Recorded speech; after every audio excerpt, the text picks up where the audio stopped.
Olá, amigas e amigos. Desejo que vocês tenham passado um ótimo Natal junto com seus familiares e amigos, em muita paz. Hoje vamos dar sequência ao nosso curso Visão Espírita da Bíblia, que está se aproximando do fim, faltam poucas aulas, e vamos abordar o início do cristianismo. Vamos começar por Estevão, que foi o primeiro mártir do cristianismo. Ele era um judeu helenista de Corinto, irmão de Abigail, futura noiva de Saulo de Tarso, segundo Emmanuel no livro A Paulo e Estevão. Uma farsa montada contra Estevão foi apoiada por Saulo de Tarso, que aparece no cenário da história cristã como responsável pelo julgamento, condenação e morte por apedrejamento de Estevão. Considerado o primeiro mártir do cristianismo, esses fatos ocorreram no ano 35 da nossa era.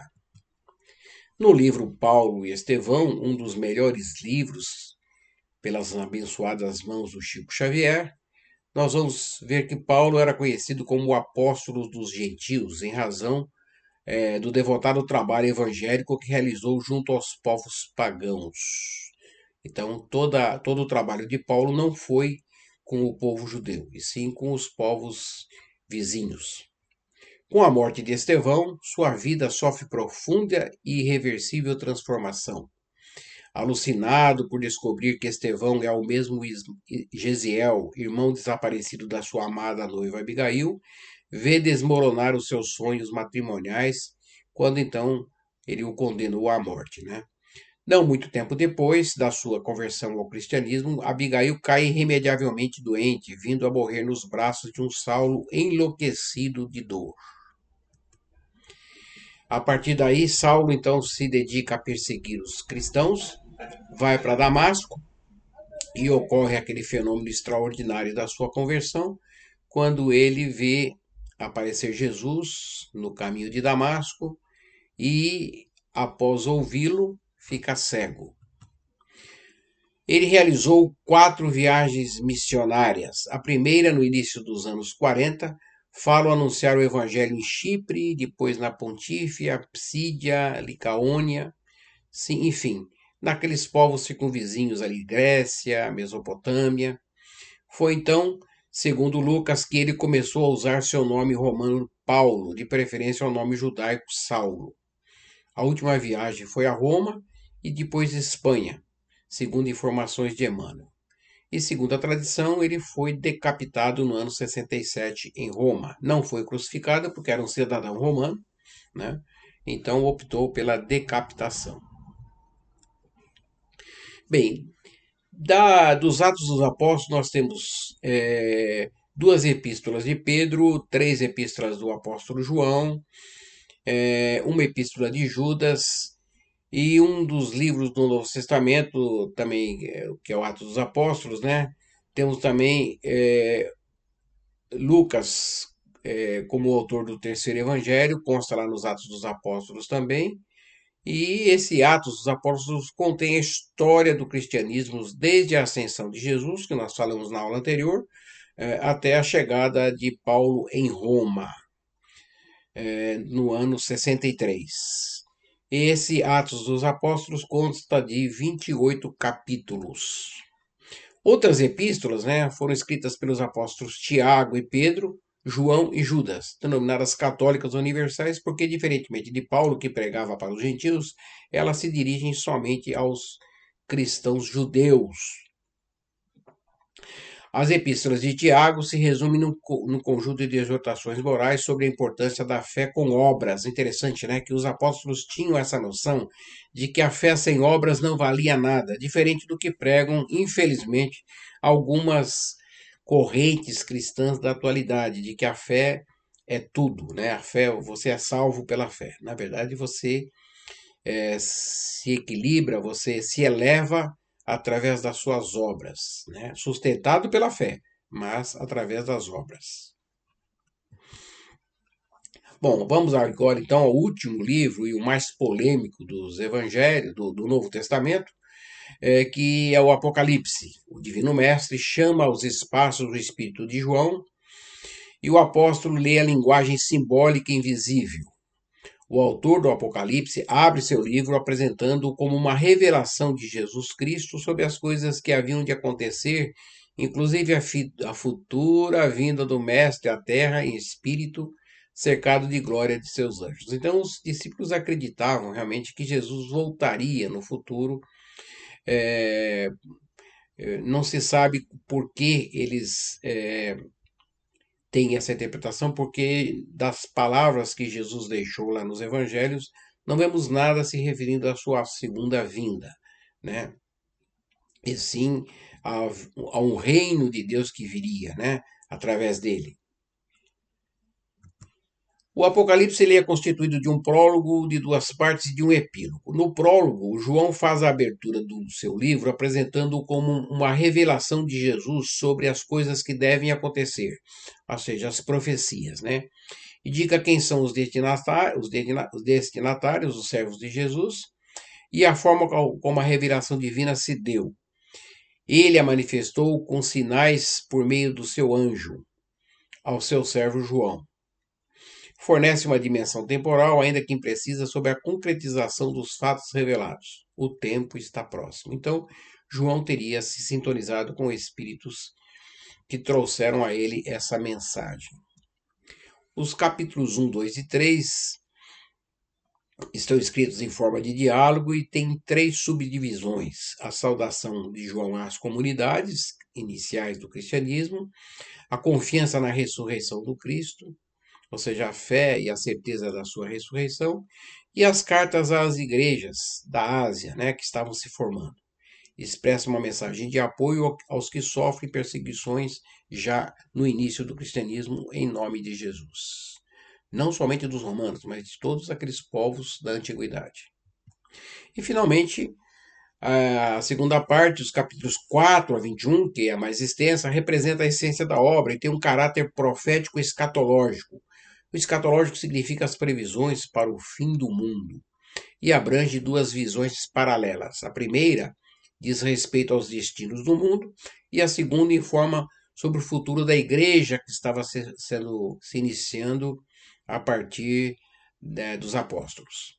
E no epílogo há uma recomendação severa, uma proibição de João para que aqueles que lerem o livro ou que o reimprimirem que não pudessem alterar de coisa alguma do que ali estava escrito. O capítulo 21 nos fala de uma Jerusalém celeste, símbolo da humanidade regenerada.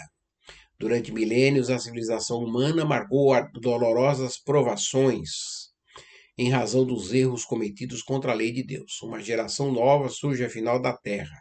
Nesses tempos, porém, não se trata de uma mudança parcial, de uma renovação limitada a certa região, ou a um povo, ou a uma raça. Trata-se de um movimento universal a operar-se no sentido do progresso moral.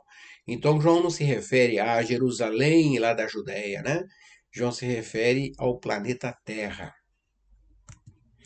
E a igreja primitiva começa com a fundação da igreja de Jerusalém, após o Pentecostes, que nós vimos na aula anterior, né? E abrange o trabalho realizado pelos 12 apóstolos, porque no lugar de Judas, né, foi colocado um outro apóstolo, Tobias, né? O trabalho realizado pelos 12 apóstolos e seus discípulos na difusão do cristianismo, inclusive as atividades desenvolvidas por Paulo, atravessa o período de grandes provações que os cristãos sofreram durante a perseguição do Estado Imperial Romano e se desdobra no início da Idade Média na Igreja Apostólica Romana no Ocidente e na Ortodoxa no Oriente, como estão até hoje. Nesse livro do grande escritor espírita Wallace Leal Valentim Rodrigues, nós vamos encontrar toda a história do início do cristianismo e eu recomendo que vocês leiam. Os apologistas, já agora no início da era cristã, é o período que vai de 120 a 220 da nossa era, e eram pensadores cristãos que defendiam o cristianismo de três correntes distintas. Contra os judeus, pois era necessário afirmar o messianismo de Jesus. Contra os romanos, porque era preciso convencer o imperador quanto ao direito de legalização da prática do cristianismo dentro do império, havia muita perseguição, né? E contra os filósofos pagãos, principalmente os gregos, né? Apresentar a religião cristã como uma verdade total, ao contrário dos erros ou verdades parciais presentes, segundo esses autores, né, os apologistas, na filosofia helenística. Os apologistas criaram um tipo de literatura denominada apologética, de cunho científico e filosófico. Tertuliano se destaca no Ocidente, Justino o Mártir, Taciano, Teófilo, Aristides e Atanágoras no Oriente. Avançando na história, temos os polemistas, que defendiam as ideias cristãs contra as várias doutrinas que marcaram o período compreendido entre o ano 180 e 250. A principal doutrina combatida por eles foi o gnosticismo, que era uma interpretação filosófica que tem como base os ensinamentos de filósofos gregos, especialmente os neoplatônicos. O gnosticismo se desenvolveu em mais de 30 sistemas diferentes, misturando conceitos da filosofia grega com preceitos da cultura oriental e do cristianismo. Os polemistas mais proeminentes pertenciam à escola de Alexandria, tais como Atanásio, Basílio de Cesareia e Cirilo. Lembrando que a gnose existe até hoje, né? É uma sociedade secreta que tem como um dos seus pilares o escritor Samuel Ayor. Os teólogos científicos aparecem no quarto século, de 325 a 460, e têm uma intenção de explicar a Bíblia por meio da ciência. Parece ser a primeira tentativa de unir a religião à ciência, ou a fé à razão. Os temas Deus, criação dos seres, dos espíritos, do universo, são estudados de forma racional. São vultos proeminentes deste grupo no Ocidente Jerônimo, Ambrósio e o próprio grande Santo Agostinho. E no Oriente, Crisóstomo e Teodoro. Em Alexandria, também Atanásio, Basílio de Cesareia e Cirilo. Bem, deturpações. O que ocorre nesse início do cristianismo são duas deturpações importantes. A primeira é a trindade divina, né? Que não estão nos evangelhos. É uma crença de que Deus é formado por uma trindade representada como Pai, Filho e Espírito Santo, sendo cada uma expressão da perfeição. A natureza divina e humana de Jesus como homem, Jesus era filho de uma virgem e padeceu os martírios da crucificação. Como Deus, ofereceu-se em sacrifício para redimir os homens dos seus pecados. Quando nós estudamos lá os grandes iniciados, os avatares, a gente viu que a maioria deles era nascido também de virgem.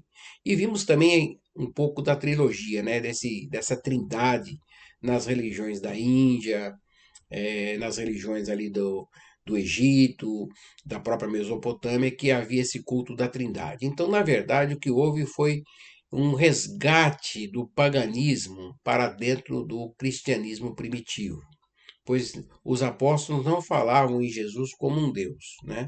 E sim como filho de Deus. É muito diferente disso daí. A outra deturpação, fora da igreja não há salvação. É um dogma que foi criado, né? E que todos aqueles que estavam fora da igreja eram condenados ao inferno. Todos os cristãos são membros de uma só igreja que está sob a guarda divina.